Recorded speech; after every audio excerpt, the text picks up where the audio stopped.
Hi everybody, I'm Rachel Brady. Welcome back to my channel. If you don't know me already, then I'm a mum of two. Arthur is 7, Beatrix is 5, and I have another baby on the way due in September. So a couple of weeks back, I did a video sharing 5 midweek recipes, and you guys enjoyed it and you said you wanted more. So I'm gonna do it again. I'm gonna try and do this quite regularly, like maybe every 2 or 3 weeks or something like that. Just to say as well, I'm gonna scoot through these really quick, but all the full recipes will be below. And also to say, you might not know, but I am actually a family food blogger. That's how I started. And I've got like 500 easy family recipes on my blog. Go and check that out. It's www.mrsrachelbrady.co.uk.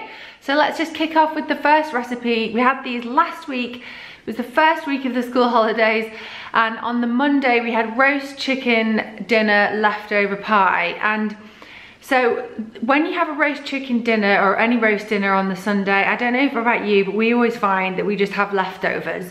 A really great way to deal with the leftovers is to have them in a pie.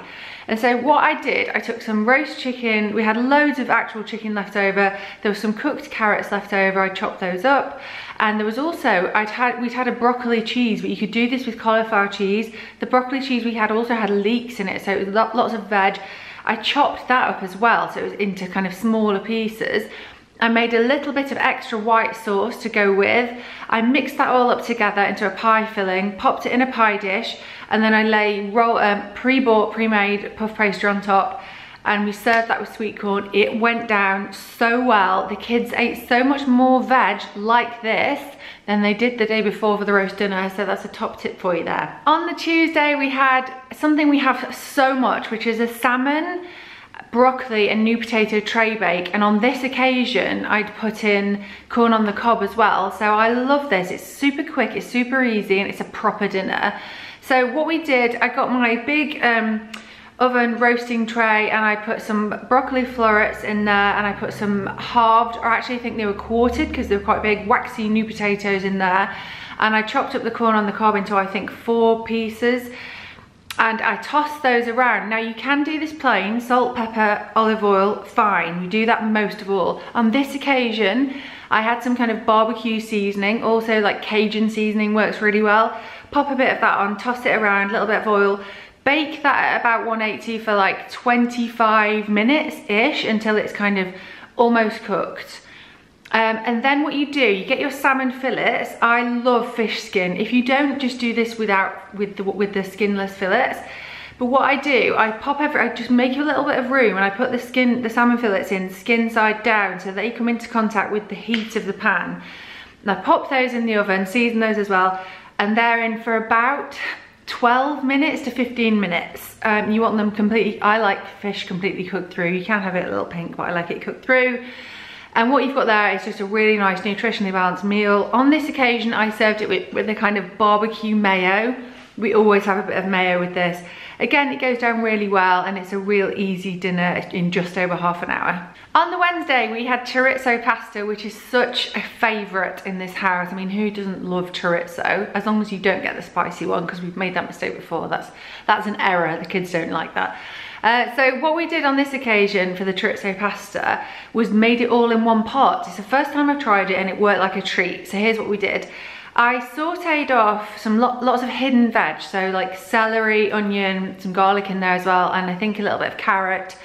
And I sauteed those off. I emptied 2 tins of chopped tomatoes. I prefer whole tomatoes, and I just snip them up. They're just better quality. That's a tip I learned off Jamie Oliver. And then I let that simmer for ages, actually. You could do this, I thought, actually amazingly well in a slow cooker. So you could do that bit in a slow cooker, go to work or go for your day out, whatever, and then come back and you've got this really nice, like, veg-rich sauce. Sorry, also the chorizo is in there as well, so that gives it loads and loads and loads of flavour. Again, all the recipes will be below, don't worry. And then all I did was empty about 350 grams, which I find is enough for our family, of pasta. This was penne, into the sauce.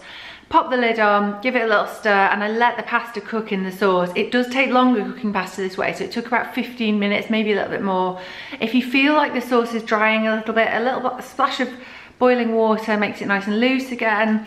And this went down an absolute treat. Of all the dinners I'm sharing with you, this was the kids' favourite. And again, they eat loads of veg and they don't know they're doing it. Do you like it, kids? Yeah. On the Thursday's swimming day for us. However, on this day, if I remember, no, we actually didn't go swimming. However, Thursday is a swimming day for us. So I'm always thinking Thursday, it has to be cook ahead. It has to be something that's already ready. On this day, we actually spent the day in Chatsworth. So it was really important to come home and have something that I'd already made. This isn't a kind of quick, easy dinner. You can make it quicker by not making your own pastry. I made my own pastry because it's just quite quick for me to do that.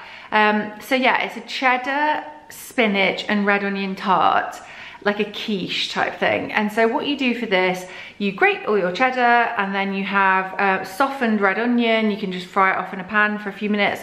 And then I personally do like to wilt down the spinach a little bit just so it doesn't kind of go, well, it won't all fit nicely in the tart if you put it in raw, and it may just kind of turn into water. So I wilt down the spinach a little bit first. I have that. And then I mix 3 eggs with a really good amount, about 150 ml of double cream, lots of seasoning. Mix those two together. You put your pastry out in the tin, you put your mix into the tin and you bake it for about 30 minutes.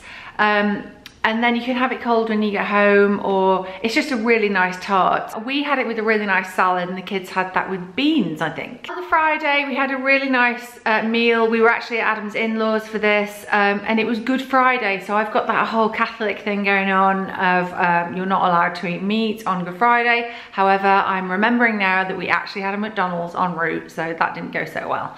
Yeah, we had posh fish and chips, which is what we call when we do like sea bass fillets with roasted new potatoes cut into like halves or quarters. So the kids have that.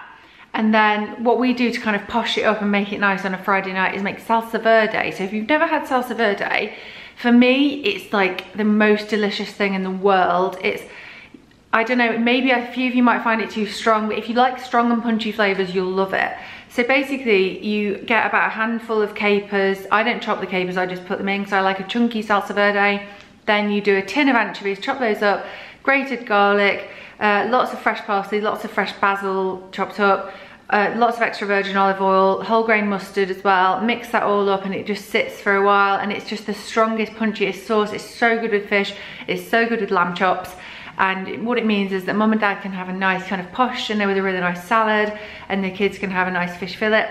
Just a quick tip about cooking sea bass fillets. Adam taught me this, he's so good at cooking fish. Basically, sea bass fillets are the easiest fillets to cook if you're scared of cooking fish. What I do is get the sea bass fillets out of the fridge in plenty of time to bring them through temperature first of all, season them, and then put your oil on the fish, on the skin side, just like rub a little bit of oil on, olive oil, not extra virgin. Heat your pan till it's hot, hot, hot.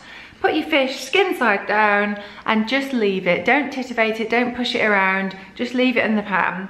You can turn your heat down a little bit until it's become crispy. When it's crispy, turn it over, turn the heat off. So it's gonna sit with the skin side up and it's the fleshy part down, just in the residual heat, finishing off cooking. So easy, probably takes about no more than 10 minutes to cook a sea bass fillet, like 8 minutes. So guys, I hope you enjoyed what we ate for dinner last week. So that's 5 easy family recipes. Hopefully it's given you a bit of inspiration. Let me know what you had for dinner last week. Feel free to ask me any questions below. Don't forget to check out my blog and do give the video a thumbs up if you enjoyed it. And remember to subscribe if you haven't already. That's it, bye.